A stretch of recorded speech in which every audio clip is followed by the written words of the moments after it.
Good morning. We are headed to the trade show today for a good part of the morning and early afternoon, and then more classes this afternoon. So we'll see what we get to check out, and I'll share as much of it with you as I can. Also, I did not get to mention last night that we could not access the Aerosmith Museum display because apparently you have to have a show ticket to see it, so we could only see a little bit through the window.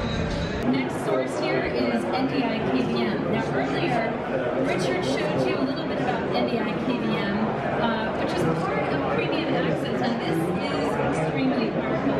So, what you're going to So enter Freeform View. I'm just going to undelete this panel here.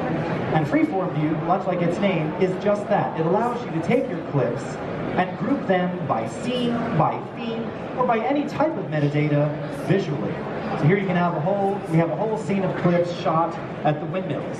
We've got a lot of flexibility with each of these clips. I can resize them independently, or I can take an entire group of clips and resize those as well. Lots of flexibility there. Okay, so let's bring everything back down to large here. Very good. If we click in the empty space here inside of Freeform, you also have a couple of different options. So you can always align to a grid, or you can reset to the grid based on any particular type of metadata. So like typically for me, I usually just use name. It'll put everything in name order as you might expect. But again, now this is kind of broken our storyboard. What we thought... All right, welcome everyone. Thanks for coming out. You guys want to watch that loop one more time? Sorry I'm late. Crazy day. I've got something really exciting for you today. And I don't just say that. You know me. We have something really cool I want to show you today. But before we jump into that, I've been doing a lot of really cool things lately. Been on this European tour and met a lot of really talented artists and cool people, and it was a lot of fun. And along the way, I've been developing random cool techniques, like things that you stumble upon that you don't exactly need right now, but you want to file those away because you know they're going to be useful. So what I'd like to do is just show you a few of those handy, cool techniques, and hopefully you guys will find something useful because, listen, I got nothing.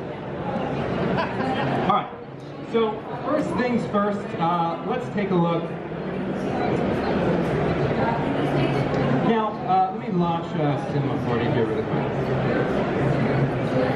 So, I've been using After Effects and Cinema 4D a lot more lately, and one of the cool things that I've learned to do is create small animations in After Effects and then incorporate them into my 3D work. So let me show you an example. So let me just go to this video. Always good to start with a video. And here's a little bit of what you can do.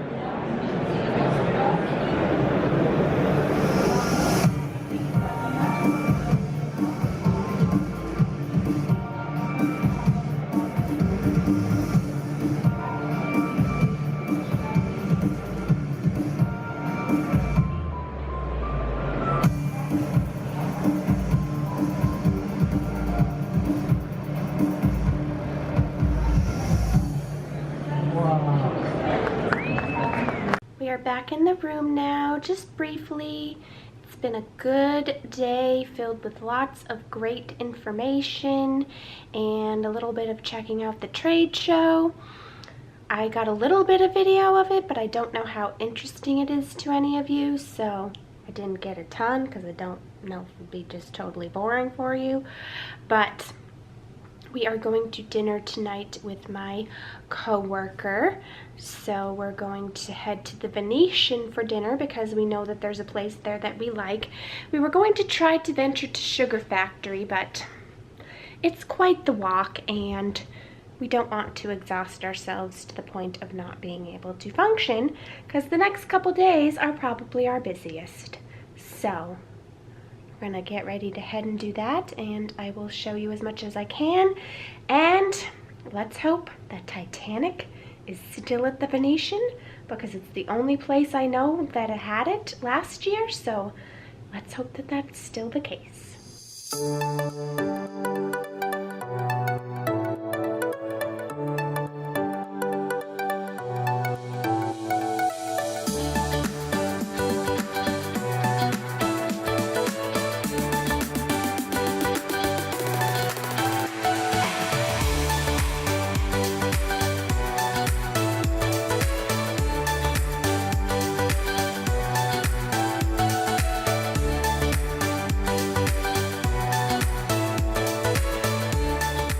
the room now, and we had no luck finding my favorite Titanic slot. We found the Titanic that is the other Titanic that is not my favorite, but we searched Venetian, Caesars, The Link. None of them had it, so I'm afraid they may have gotten rid of all of them. But maybe one of these other hotels will surprise us if we go to any of them, and maybe we'll see it there. It would be a nice surprise. But I need to get ready, or get myself ready and together, and get some rest since I have to get up early tomorrow. I'm gonna do some stretching on my legs, maybe a quick arm workout, shower, and go to sleep. So I will talk to you more tomorrow. Good night. Good morning. We are at the Delights Cafe in our hotel this morning getting breakfast. And I haven't mentioned yet, Scott has decided he does not want to be in the vlog for some reason. So that's a little disappointing. So we're stuck with just me for this vlog unless he changes his mind.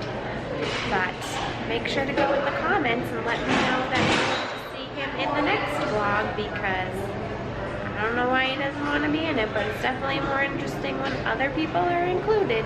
So breakfast came nice and fast. I hope I can eat all of this. It is gigantic. We are now in Central Hall, currently in the lighting section, walking around to see if we can find the booths that we are looking for. So it's going well so far.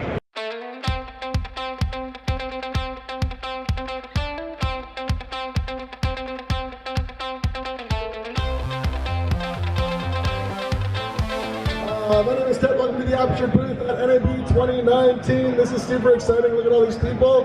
This is great. Thank you for turning out. Some great guests. Ryan Connolly, of course, does not need any introduction. Let's get a big round of applause for Ryan Connolly. Okay, so we don't script these really, so we're just going to hang out, catch up, and see what has been going on lately. So, real quick, if you're out there and you don't know who Ryan Connolly is, Ryan Connolly is on Film Riot, which I honestly consider to be one of the greatest filmmaking channels of all time, the greatest filmmaking channel of all time. Just saying that because I'm sitting here and I know. No, without a doubt. Ryan, you've been doing Film Riot for 10 years? 10 years next month, yeah. 10 years educating people. If you're out here and you're a Film Riot fan, you know already that Ryan lays it down in terms of teaching people, learning things as he does. And honestly, I can't think of anybody else better out there that educates, that's shown people. I have learned so much watching your videos, seriously. And now you have your own. Trying to do my own thing, learning my own thing. Please, as if I could. So, real quick, I want to talk about what you're up to right now. What are you working on? And what are you excited about? We're still working on Film Riot. This year I decided, not to do, usually we do about a short film every year, maybe two. And this year I decided not to, kind of focus on developing larger projects. So that's what I'm working on, obviously what I'm very excited about. Because since the beginning of Film Riot, that's what I've been very open about. That's, what I'm headed towards and what I hope Film Riot can follow from the early days, if you go watch it, just how terrible it was, to, progressing over time and really shoring up, our skills and experience to head toward that future that hopefully Film Riot will be able to follow. So what Ryan is talking about, bring your mic really close to your face, because there's a lot of people out here that need to hear you. Last year, actually, we did deep cuts with all the creators that we brought up here. We showed some of their first videos and some of their last videos. And because Ryan has been it left deep cuts. Because Ryan has been going for so long, like 10 years, we're talking like 10 years, like all the cameras looked old, all the lighting looked old. Well, there was one point where, because I started Film Riot when I worked at a company called Alienware, so I had access to gear. So in the beginning I had access to gear, but then I left Alienware and then I did not. So, the company I was affiliated with, Division 3, was like, oh, we'll send you a camera. And I'm like, oh, thank God, because I didn't even have my own camera. So they sent me a camera in the mail and I opened the box and it's literally like a mini DV home video camera. Like, not even the equivalent of our current iPhones. The worst. Yeah, like an iPhone, like this iPhone would have been like, oh, what a great camera. Like it was all, so there's a period of time where it looks like it was shot with a foot. And that's the game. You know, I think it was a mini DV foot. Yeah, absolutely. For a lot of people out there, I know we're at a gear convention, right? Most people have a lot of gear here, or maybe you don't have a lot of gear here. For the people that are maybe just starting out, that don't have a lot of gear, what would you say are the best ways to be able to improve production quality, to be able to keep up? Maybe just mental tips, not to psych yourself out. Because I think it's scary sometimes we come to these shows, see the giant gear, and it's like, man, that's what those guys are working with? How am I supposed to keep up? I mean, I think that's the best way to be, or place to be when you're starting out, is to not have a lot of resources. A lot of resources spoils you. And, you know, instead of having to come up with the creative solutions, you know, everybody brings up Jaws, obviously. So the creative solutions that led to the better thing, that's just true. People are saying. It's like, you know, I always talk about I like to stay uncomfortable. And every project that I do, I try to make myself as uncomfortable as possible, because that's when you're at your most creative, you're trying your hardest. You know, you need to be really concerned about screwing this thing up entirely, and then you just become entirely obsessed about it. And so when, you know, you don't have those resources, like, you know, the crazy gear, it makes you start thinking in different ways, thinking outside the box, building your own lights or whatever it is that gets you to come up with solutions that you're going to have to come up with later in your career. Like, you know, when we shot Ballistic, it was the biggest thing we've ever done, but I was still reaching way back to like year 2 of Film Riot with, you know, this one time I did this and that'll work right here. I use that stuff to this day, because things end up not happening, and then you end up, well, we didn't plan for this, so this fix isn't going to work because we don't have this, this, and this. And then I can be, no, it's going to work, let's do it this way. I try it, and then it works. So one of my favorite Ryan stories is Ryan was telling me about, you shot a commercial for Ubisoft? Yeah, and well, it wasn't a commercial, but yeah. It was a spot for Ubisoft, and Ryan's on set, and it's, you know, it's like a very unionized set, it's like very traditional roles, and Ryan's running around, and he's peeking on it, and he's like trying to grab things and just shoot it by himself, and just run and gun it. And yeah, it was like 2 units happening, and I was helping out a friend, and they just needed this whole sequence shot. And they were like, we're not going to get to the sequence. And it was just this crazy, you know how unions are, you don't touch that. You're not in that zone, don't touch. Yeah, and there's a good reason for it, don't get me wrong. Very good reason for it. And I wouldn't suggest it. I'm not saying this. Ted brought it up. This isn't my fault. Don't do this. But you know, a few people kept coming up to me and being like, "Hey, man, we need you to make that happen. It's not going to happen unless you do it. Figure it out." I'm like, "What are you talking about? This is like a, you know, massive set. Or, you know, it's like $2 million production. Like, what do you mean, make it happen?" He was like, "Set me up a crew. I'll go do it." And then finally, I just got annoyed. I just grabbed an A7S and like 3 people, and we shot the whole sequence. And they used a ton of your footage. They used a lot of your footage. All of the footage. That's the sequence. That was the sequence. Oh my gosh. I love this because I think there's a lot of indie filmmakers out there that feel like maybe I don't understand the traditional roles, maybe I don't understand the high-end gear. I don't have a place on these film sets. And the stories like that I really love, because here's the thing, right? We have this choice at Aperture too. When we shoot a lot of commercials, it's like, man, we can spend forever trying to set up and try to do everything tit for tat, doing it all properly. Don't get me wrong, there's a reason for that. But a lot of the time, the indie shooters that we give them a small task, give them a small budget, they go out and shoot something. Gosh, the footage that they come back with, yeah, 9 times out of 10, I'm like, you got this. You're like, how did you get on a beach with this person shooting this? You're also removing the approval process, right? You're removing the 5 people that have to decide if that's a good idea or not. You're just going with your passion and what you love. And there's something so great about that. And like I was talking about, that lightning in a bottle you can find with that atmosphere. And I've always been trying to figure out a way to take that atmosphere from something like Sentinel, which was a really funny back-to-back, because we shot a short film called Sentinel, and then we released it in December, and in January we were in LA shooting Ballistic.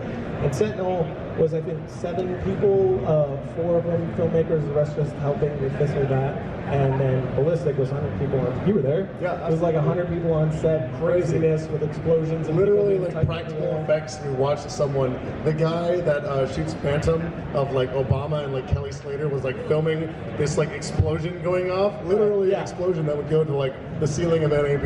And Ryan's there behind the in the director's monitor, and there's like a stuntman running on fire. Yeah. Literally, like all of the stops were pulled out for for this film, and it was a creative endeavor too. It was great, and there's just a lot of times you're just like, oh wow, Ooh, these footage looks so look good. at that fireball, wow.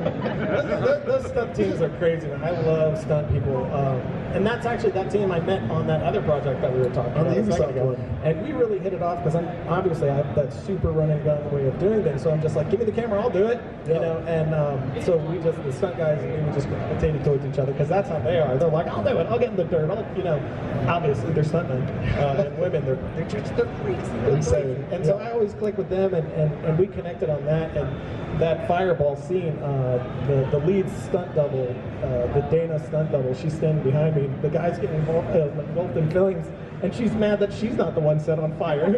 She's like, oh darn! Like no day of work was I ever like, oh, why can't I be the one on fire?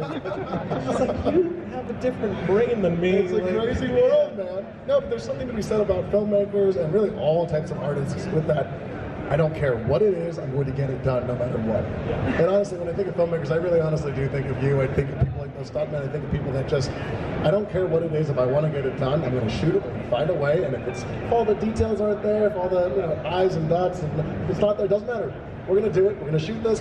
We're going to make it happen, however, even if it's not perfect. Yeah, I mean, I've found that that's how you progress. That's how you get better. That's, how I'm able to do some of the stuff that I'm like trying to set up now is because all those things that came before it that just built on top of each other, where you're not waiting for somebody to say yes, which, somebody who I consider a mentor was the best advice he ever gave me. I was just trying to figure out, how do I get into the system? How do I get into Hollywood and do those sorts of things? And he's like, don't wait for somebody to say yes, go make stuff. Like, I'm envious of your position. I'm waiting for that because I'm in the system. Don't worry about that yet. Just go make stuff. When the time is right, it's right. Yeah. Like right now, you do what you want to do. Don't let somebody else tell you what you want to do. And there's a lot of truth to that. You just got to meet Ryan Connolly from Film Riot at the Adobe Booth, and he gave a little talk.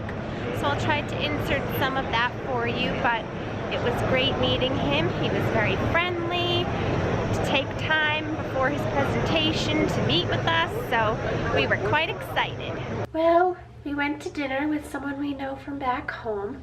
Dinner was great, but the ending of dinner, not so great, because as we were getting our checks, I believe the guy was handing me my check and spilled Dr. Pepper all over my clothes, including my brand new white sweater, which is now all marked up, so I have to try to rinse it in the sink to get that out. Plus it went all over my pants. Luckily I'm wearing black pants, but still gotta make sure to wash them when I get home.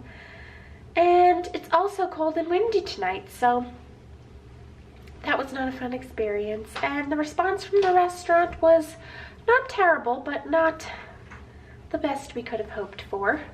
So that was kind of rough. So now I'm gonna go and get changed, but just wanted to share that with you. Getting ready to head to bed, but I realized I haven't shown you my other set of new pajamas. They have the Disney princesses on them and say, being a princess is exhausting. And I can attest to that fact. That is true. So this princess is off to go to sleep, and I will see you in the morning. Good morning. It's our final day here at NAB. The time has gone by very fast, but it's also been quite busy. So we are headed back to the trade show this morning, as well as some more classes. So as always, I will show you what I can. We decided on In-N-Out for dinner since Scott and I, well, we both can't get it at home because it's a West Coast only chain. He's never had it before. This is only my second time. So hopefully it will be good. The day is done and it's time to head to bed. It's been a good trip.